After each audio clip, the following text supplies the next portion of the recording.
Good afternoon for all those who live in the Middle East and Eastern Europe and the EMEA region, and good morning for those who live in the Americas, and good evening for those who live in Australia and the eastern side of the world.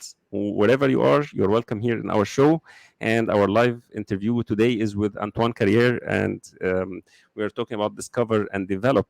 Antoine is my mentor, and he is actually working with with strength-based development with his clients, and actually he has lots of experiences working as from a football coach to business development and actually consulting work with organizations and organization leaders and also with the consultants. And actually, يعني I'm really very blessed to have you on board. And this is our second interview in the series on the monthly interviews that we're having. Thank you, Antoine, and welcome to our live show today. Well, it's definitely a pleasure to be here. I'm glad that I was able to come back and look forward to our conversation today. Yeah, thank you. And you look refreshed after the vacation you had, huh? Yes, I'm lucky enough to be traveling in our eastern, along the Atlantic Ocean in a province called New Brunswick, and so I have family Wow. there. So I'm in the capital city of the province, and so coming you from live from a different location today, but glad to be here. Yeah, we are glad also, Antoine, and thank you for being here on time. So today, I believe that we have something to discuss that may actually be of benefit to all our audience today, which is actually talking about the discovery and how talents-based development versus skills-based development. And this is actually where we want to start. So where do you like to start from this topic? Well, and I think we were talking a little bit that in terms of our pre-show and getting ready for the discussion today, and I think to me, as we get it, as we start slowly seeing the transformation from COVID, as we're starting to try to normalize things, as vaccines and everything else starts to roll out, even though we're still having some major incidents.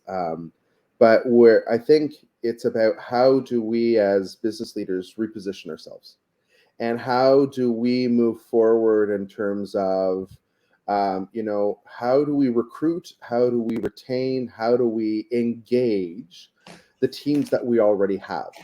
And I think a lot and I'll say a lot of us, because every people in Gen Z or baby boomers who are still out in the workforce right now are have this methodology of you find a job, you work hard, you work for the pay. I think there's a whole new generation and culture that's occurring right now, and we have to start getting ready for that. So yeah, I think that's going to be an interesting topic today. Yes, it's amazing. And actually, I believe that it's a common theme here in the technology companies that we have a huge war on talents. Mm, And actually, the what is happening here is that uh, everybody is now talking about how you get someone who is a new freshman who's just graduated. You invest in them the first 6 to 9 months and maybe 1 year, hmm teaching them and actually developing them to understand how to develop. Especially in the small and medium enterprises, they learn many tools, and across they learn many things that are broad and wide in their perspective, and they learn it in a very high quality delivery. So they learn in 1 year what they can learn in a larger enterprise or larger organization in maybe 2 or 3 years. So hmm because actually they take the know-how from the kitchen and from the direct, they work directly with the talents are already doing this for years and years, and actually it's it's more not specialized, it's more generalized than specialized. And after they're already developed during this 1 year or something, they get double or triple the salary offerings in large enterprises and competitors, and sometimes in customers in the customer side, because they know too much and actually they're very well developed. However, they didn't yet yield in return in this year the return on investment that was done in their development and their salaries. So yeah, and this is actually generally happening the last 2 or 3 years. It's a real in a way unethical war on talents, especially with the startups, and the startup Mm. industry and the applications going everywhere and this stuff. So what do you think about that? Well, and I think, it may be in Egypt, the Middle East, in Europe, or in North America, or anywhere else in the world. I think this is a pattern that's been occurring, right? Where people are looking for jobs, trying to be incentivized, trying to move forward, and for sure that the greatest learning comes from the small businesses. But I think those small and medium sized businesses need to change the conversation as people are coming in, and it's about, we're going to help you be better long term. We're going to help you be part of our family. We're going to help you we're going to help you grow and develop. And if that's what you want, this is what we can offer. If you want triple the salary, go to the big guys. But then you become a number, right? You become a number, you become, and I'm not saying all large organizations are like this. Some of them and a lot of them are. But what happened is that most, and we've seen that tendency around millennials and Gen Zs, are transforming the way that they look at work. They're no longer looking for a salary, they're looking for development. And what happens is that, yeah, they've gone and gotten a great salary, but after a year of being there, nothing's changed. Nobody's invested in them. They're just you're expected to do output. And oftentimes now this is where you're going to start seeing them job hunt or job hop, right? They're going to going from business to business to business, and they're only going to be staying a year, and they're going to be, because they're not happy. And the problem is that I think, where small businesses and medium-sized businesses can compete is that the business owners and the business leaders have more direct impact to be able to change culture today, and to change the environment, to change how we talk about things. And I think that's what we need to start doing, right? As leaders, is going, yeah, if you want a salary, go work somewhere else. If you want to be part of a family, if you want to be somebody who can contribute and have an impact, if you want to grow and have us help you grow, then we're a great place for you to come. And where it hit me is an organization that I've been certified with and does quite a bit of research in terms of development, engagement, et cetera, around the workforce, both in America but around the world, is Gallup. And it's phenomenal. I've been Gallup certified for 6 years, and most of the staff that I met coming in are still with the same organization, and a lot of them are the millennials and Gen Z. And you're like, okay, so there's something. Some people move forward. There's going to be a natural flow in any business. But then you're sitting there. This is a large corporate organization that's able to retain their staff. And most of them have been there 10, 15, 20 years. And you're like, okay, how are they doing it? And what they keep sharing is it's about culture, engagement, and involvement. And so, I think part of what we need to do as business leaders is be mindful of this, create something that's really there, but then position that with the job seekers in our employees, right? So it's not just about salary, salary, salary. Here's your job title, and here's all the roles and responsibilities. That's important, but not as important as everything else, especially with these new generations. Wow. So it's amazing how it is articulated. I'll have to repeat this part again and again. So, it's you're having this kind of, articulation that whenever we have any discussion, I'll have to come back again and listen. Antoine was saying, something that's needs needs uh, Sorry to put so much in. I'll try to yeah, be yeah, that more yeah, that's succinct. amazing articulation. Yeah, thank you, Antoine. So actually, it's really a challenge, and when you're stating it like that, it's a huge work on leaders, because actually whenever I sit with a leader who is complaining about war on talents, and how it's unethical, and how their competitors, their customers, they are actually hunting and acquiring their talents and taking them actually by doubling and tripling the salaries and pay, I find a common theme that there is some sort of meh around the place, some sort of, Yeah. this kind of, of there is a lack of inspiration. These leaders are somehow feeling, look, I taught you, Look, I've invested in you. Look, I've already did a lot for you, and you will not appreciate this unless you go out there and instead, yani, this is the tone that I feel that's coming out of the leaders, mm, mm. instead of what you're saying here. Stay, يعني, your growth is here, and how you link the individual growth with the organization growth, and how they are inspired to actually to continue their growth there. And there is always a complaint that whenever I do a discovery with these organizations, that people don't know what is the next step of development, what is needed from them exactly, what are we doing here in this organization. Every day looks like the Yeah. other, although despite the fact that they're already learning, but learning became a habit and a ritual that is already not appreciated and not recognized by any of the Mm. neither the talents Oh, nor the leaders. So you understand this kind of, oh, I yeah. totally understand. I think there's so many things to unpack, Saraf, in terms of, what you just brought up. No. My first question when I'm dealing with a manager that's having these kind of challenges is go, okay, what was their aspirations? Where did your staff see themselves in a year and 5 years? And they're going to be like, well, what do you mean? And I'm like, Mhm. that's challenge number one is you don't know what your staff want. So, and if you haven't taken the time to start conversations, then how do you ever expect to retain them? Okay. Right? And so part of what we need to do, and we talked a little about it, the last time, is, one of the biggest things that we need to start tackling as managers. And one of the most interesting stats for me, is the fact that, people take a job for the job description. Okay, so they take the job for the job description. So the title, the job, all of the roles and responsibilities, and the paycheck. They leave because most of them, and I think the stat is somewhere over 60 to 70% of people leave because of their manager.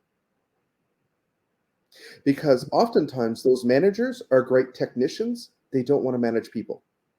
So it's this great programmer who had this great skills and competencies, right, as a programmer. And so now they're going to be the leader, but they don't want to lead people. They want to keep working on code.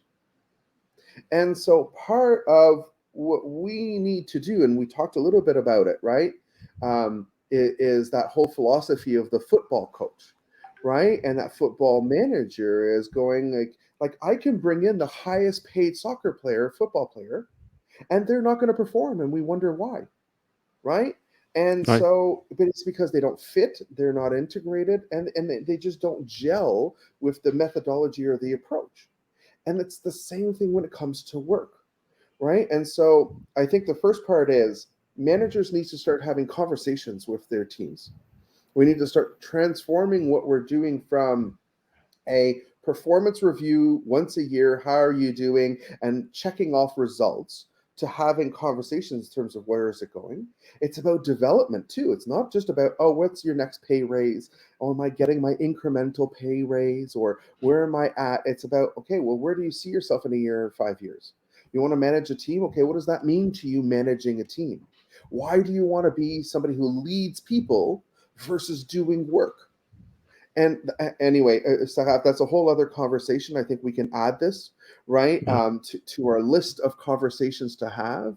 But it's this mythical thing that I need to be a director, and I'm like, okay, being a manager and a director means that you are leading people.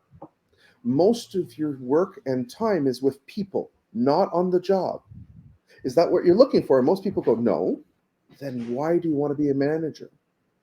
And so, again, it's that transformation about what we need to do. Remember, people take the job for the job description, they leave because of the manager.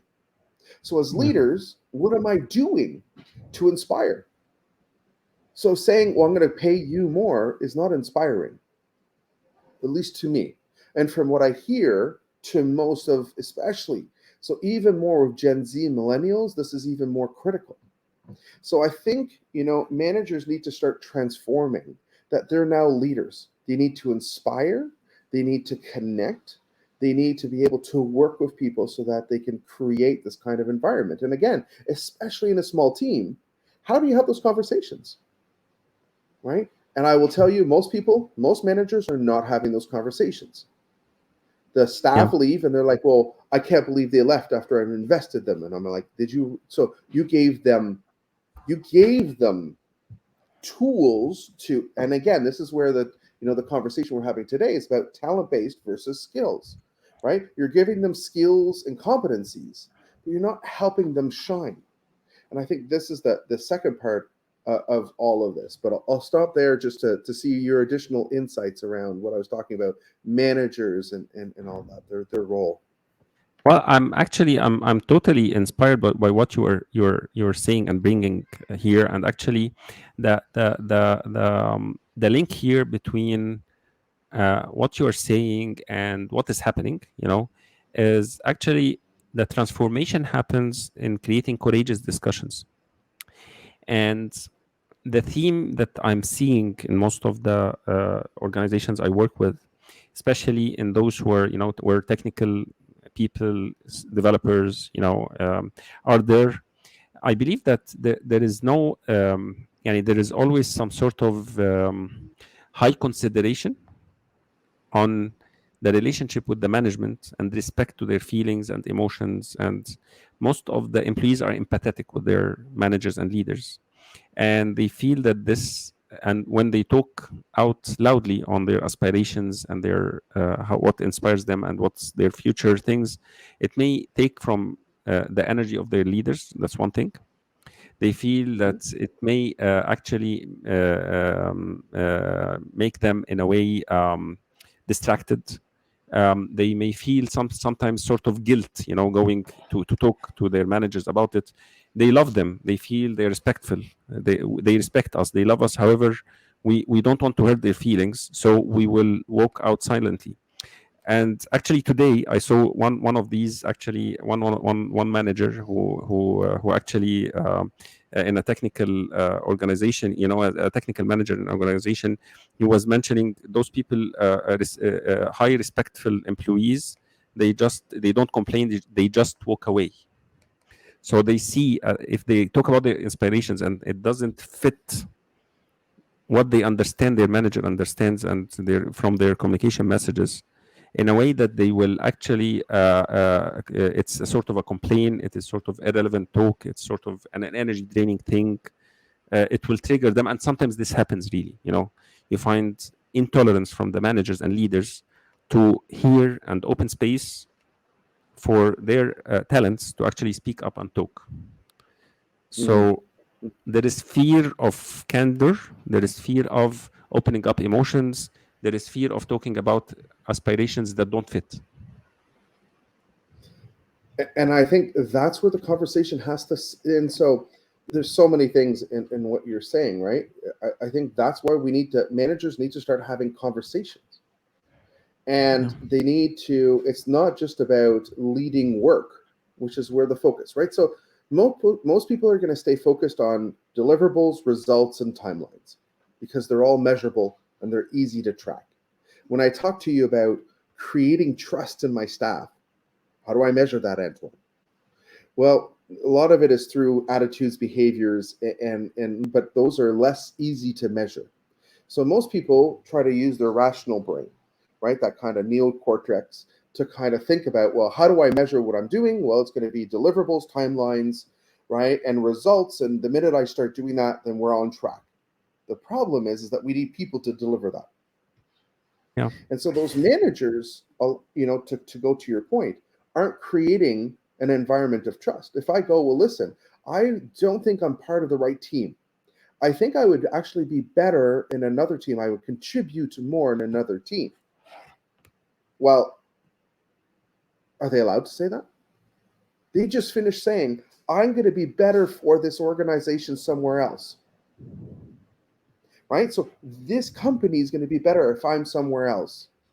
If they're not allowed to say that, no wonder they're jumping. No wonder, right? Like, no wonder your company has a hard time growing because they're telling you, I'm going to be better over here. I can see myself more here. I'm going to contribute more there. Are you listening and hearing that? And I think as Yeah. leaders, most leaders don't want to hear that. Yeah. Right? Most leaders. And so I think it's about how do you focus more on the well-being of the organization versus the well-being of your team? right? It's about the success of the organization versus the success of your division, right? It's about the reputation of the organization versus your opportunity to shine. And when we start transforming that, and this is where we were talking a little bit about, culture and environment. That's how you start transforming it. But see how those leaders, every one of those leaders, it doesn't make a difference how good your staff is. If they're just driving deliverables and they're not keeping, and they're not open, they're not being creating that environment, people are not going to want to stay. And there are 4 needs of people who are part of your team, right? There are 4 basic needs. And this is done through some research where they asked some open-ended questions. They didn't ask the leaders about what makes you a great leader. They actually looked at followers and the people who work under those followers. And they said, what makes you follow a leader? What makes you be inspired? And through this research, right, I think it was over 25,000 people were part of this research. They came up with 4 different things of the needs. So it's trust, compassion, stability, and hope. Right? So trust is compassion, about stability, and trust hope. and hope. Right? And so the trust is, I have trust that you're going to keep your word and you're there for me. Compassion is about, you're going to listen to me and be there, just like you would a friend or a family member. If I'm in crisis, it's not going to be, well, we have a deadline. It's about listening to what's going on. And that's, the challenge of being a leader is that I have to lead between, yes, I have to be there for them, but, at the same time, as I'm moving forward. And so, I'll say it, anybody who's ever been a parent, right? Compassion is this is a great example. When your child comes up and says, I really want to go to the playground by myself, and they're too young to cross the street by themselves, you can say, I understand you want to play. So that's the compassion. I understand your friends are there. I understand, but right now I can't walk you across the street, and that's too dangerous. Right? So I can still set, just because I'm compassionate does not mean that I can't set boundaries. The third one is stability, is that I know that I'm in a safe and secure spot. I'm going to be supported. And the last one is, I know that I can be transformed. I know that there's a future for me. There's a future for the organization. I can see it. So to loop back to what you were saying, one of those biggest things is, if your team doesn't have trust in you, trust is the biggest thing. If they don't trust that they can share something with you, and that you will put them, you're going to kick them to the curb, to use a North American expression, right? So in other words, you're going to be shown the door. You're going to be thanked for your services if I say I'm not happy. Well, that's already number 1 challenge. And so again, if they're saying they're not happy, it's understanding. Now,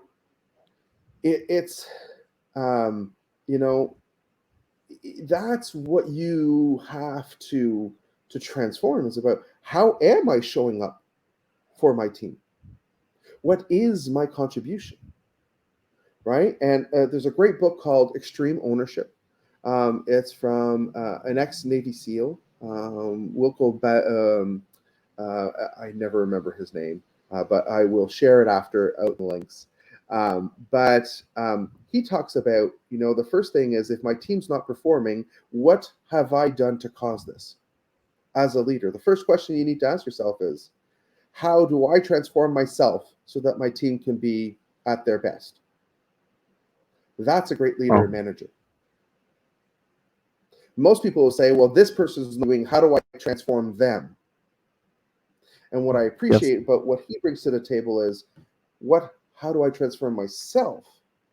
And then once I start seeing how do I do that, then I can see how I can help them. Because most of the leaders, they're the ones who are creating the problem. Yeah, that's very true. That's very true. And this is something, yani, I believe it was detected, and actually, in a way, whenever you bring it up, sometimes you trigger and ring many bells on the other and actually it doesn't they don't feel comfortable actually bringing that into the table. They want everything to happen with the team, It's yani, they actually sometimes not ask you to work with them. I'm asking you to work with the team. Yeah, so it's a challenge. Now we have two questions that came in the comments. Oh, So fantastic. yeah, the first question is coming in. Yeah, it's the name is not shown here, so I'll check on LinkedIn on the name. So good morning. On regard to millennials and Gen Z, as leaders, what coaching style is appropriate to return and motivate them? This is the first question. Mm. And I think it depends what they need. So I think it's about. I don't think there's definitely. I will tell you that the authoritarian, okay, that kind of I am the boss, you will listen, does not work. Okay, It's from and Noel Torres. Yeah, pardon Noel me. Torres. From Noel Torres. Okay. Okay, perfect. Hi, Mm, Noel. mm, mm. And so I think part of it is really being mindful in terms of I have to I it's probably the best coaching to me it'd be more of an approach is about how do I inspire, motivate, and lead, right? I have to give my team the tools for them to be successful at what they're doing. My job is not my job is to take away challenges and obstacles for my team. That's my job. My job as as a leader is to help my team, right, be able to do their job at the best that they can. And so it's about how do I train them, how do I support them, how do I reduce the challenges. And so part of it is continuous conversations.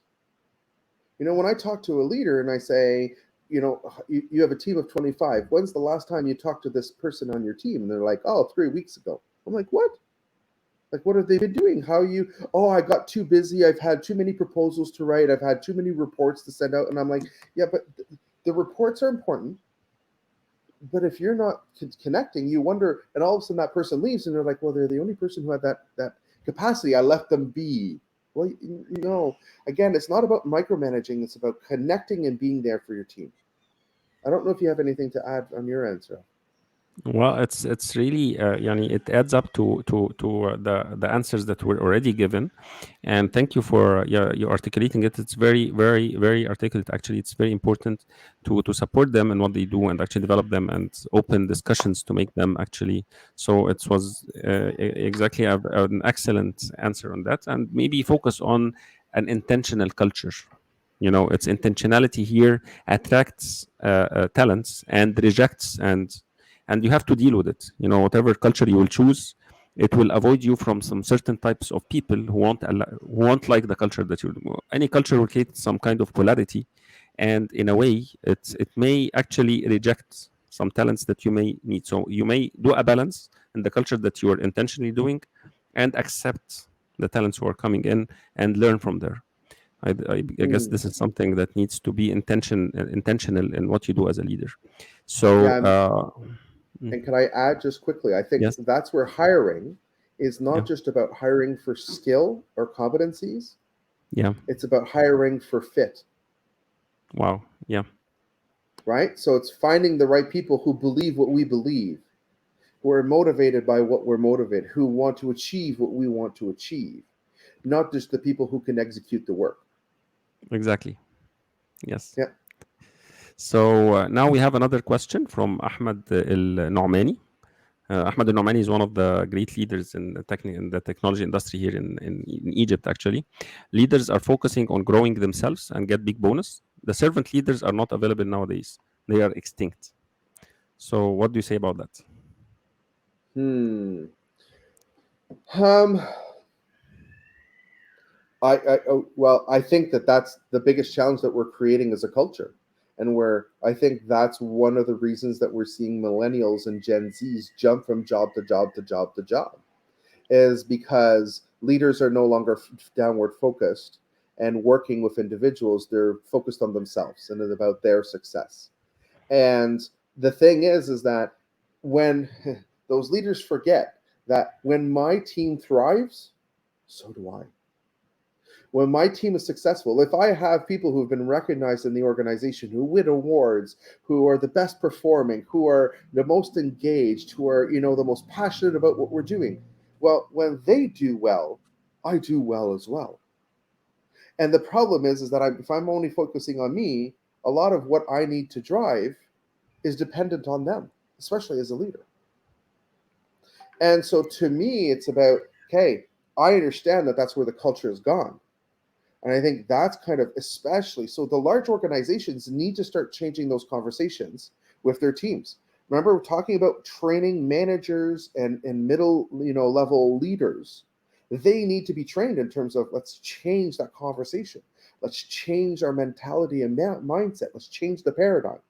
So to Ahmed's point, that's what we need to do, right? Because Yeah, it's like he said, they're extinct. Well, they're not extinct. It's just they've never been encouraged, to me. yeah.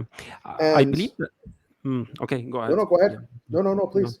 Yeah, I believe No. there is something here. I just wanted to add from Ahmed. Yeah, I believe Ahmed, what is saying here, it's about the ego, about the focus on oneself, and actually taking the bounties of, and and the benefits of being a leader for one's own sake.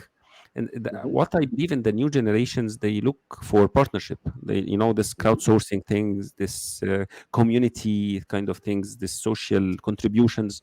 So even if, if the company grows because I'm here, I want to feel that I'm growing too and I'm owning this.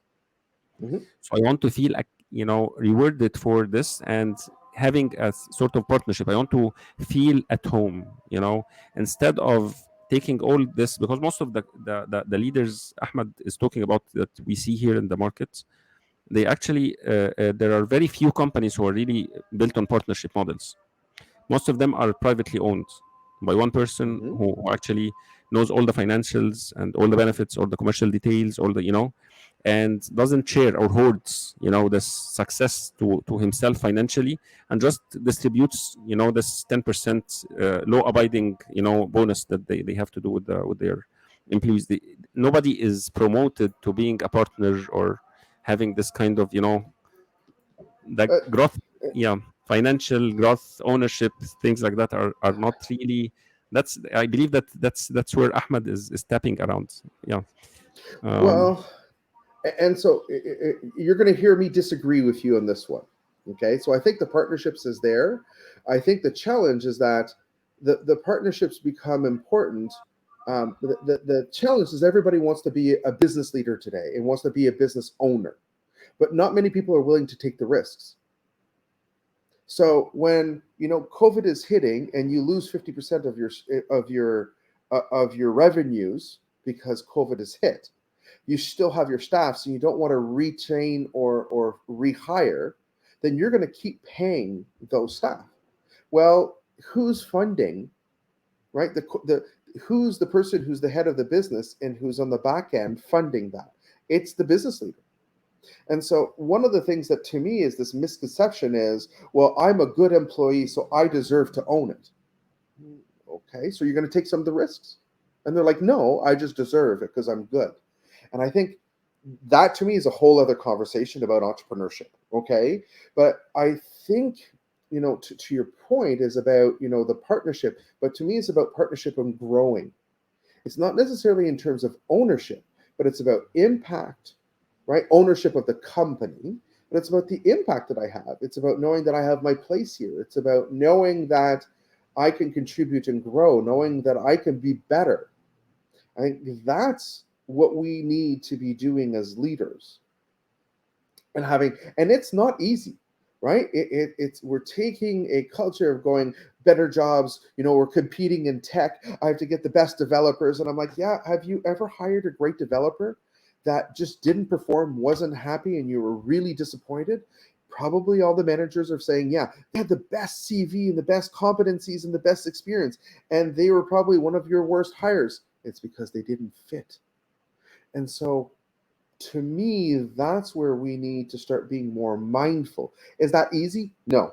Is that easy to track? No. Is that recognized or encouraged? No. Do you get bonuses for retention? Nope. No, you get bonuses on results and deliverables. You yeah, get results on bringing this. So and some other interesting stats is I think 70% of change management projects fail. They fail because they focus on the deliverables and the technology, not on the people.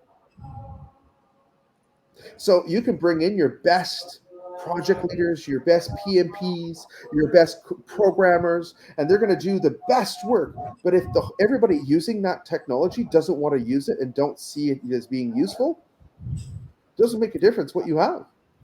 Yeah, that's very true. That's very true. And Ahmed here is saying that he asked my team, "Why do you work for this company?" They actually don't know why, and then they told me money. I said, "This is not a reason, because you get money from anywhere." Career some answered, but still you can get it in other companies.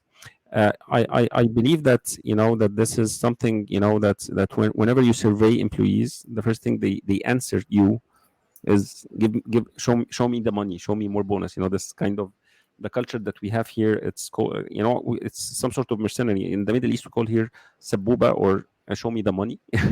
If you translate it to to English.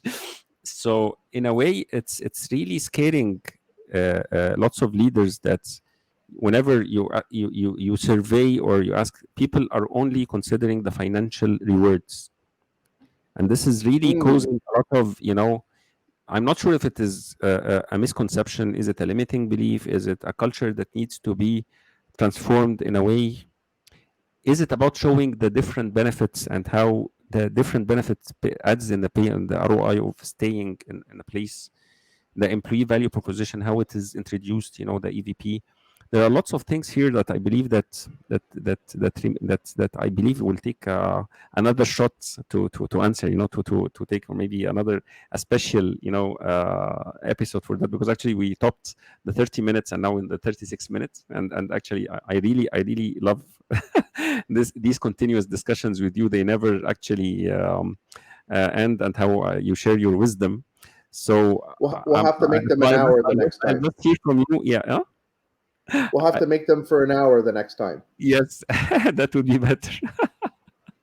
So how about just giving a short conclusion to Ahmed before Mm, maybe summarizing and concluding this amazing episode. Yeah, I really loved the episode, and how we discussed about the talent-based development versus skills-based development. There's a lot to say, and we ended up with the employee value proposition. So what yeah, would you like to say, Antoine? Yeah.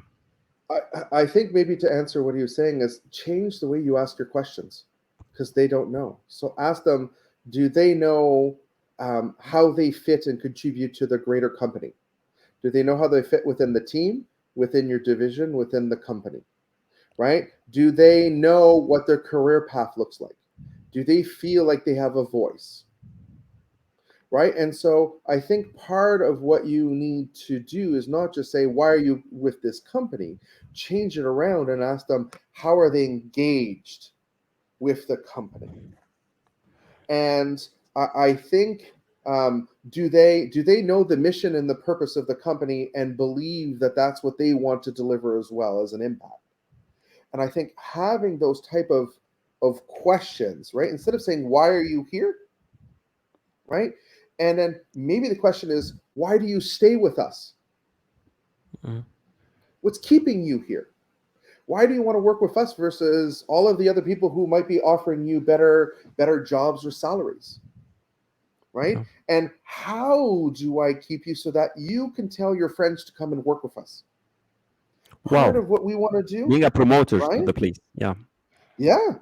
How do they Yeah. love it so much that they've told all of their classmates that this is the best place to work and you guys should have your CV in here for the next time that there's a job opening? So, but you see how now you've engaged them to the point where they love it so much that they want everybody else to come and live because, they're not going to complain, they're promoting. Wow. And I think that, but you see, it's not about the leader, it's about their teams. And if the team does well, the leader will do well. And I think, to Osman's, point, change the way you ask the questions. I think you'll get more information. Ask them, and a great tool, by the way, the Q12. There's actually been proven that if you want to get an engagement survey and find out why people 12 basic questions. And you don't need to do 175 questions to get the pulse of your organization. You can ask 12 and ask them regularly and have conversations around it. And anyway, I think on that point, it's just about transforming how you approach it. I'll stop there. Wow, wow. So we have 5 comments while you were talking. Now we have Amira Hussam saying, I would like to echo what Antoine said about most of the change management projects fail because they focus on technology, not people. And then she said afterwards, it will be great if you can host one session on change management. So it seems that, you have fans now and they want, show me more about this. And Ahmed is saying that actually it's amazing cast. Thank you all. And he is saying also we need one session on theoretical managers. So that's a nice one. So I believe that this was amazing conclusion for the session and for this live cast. Thank you, Antoine. Actually, I'm really, really very grateful for having you on board and actually sharing this wisdom and learning with everyone. And our next episode with Antoine will be on 30th of September in Discover and Develop. And we will come out with you something in either change management or employee value proposition. I'm not sure what will happen at this stage. So stay with us tuned. And I think we haven't really even dove it into talent-based development versus skills-based. So I think there's a whole conversation we can have there as well. So I look forward to it. So it will remain monthly, right, Antoine? We will not I think it will. I look forward to not it. only the three first episodes that we agreed upon. So I believe it's an amazing discussion. So Antoine, just one last question before leaving. If somebody wants your services, I believe that's now in the ticker below. There's the website, and actually your LinkedIn profile is already attached. This AntoineBCarriere.com and Antoine at gabcm.ca. This is the email. And actually, Antoine is very approachable and very actually generous. Whenever you can actually start with him, you will never stop being, actually mentored or consulted or coached by someone, that's so knowledgeable and so generous like you. Thank you for that, Antoine. I appreciate it. And it's always a pleasure to be here. Look forward to our next conversations.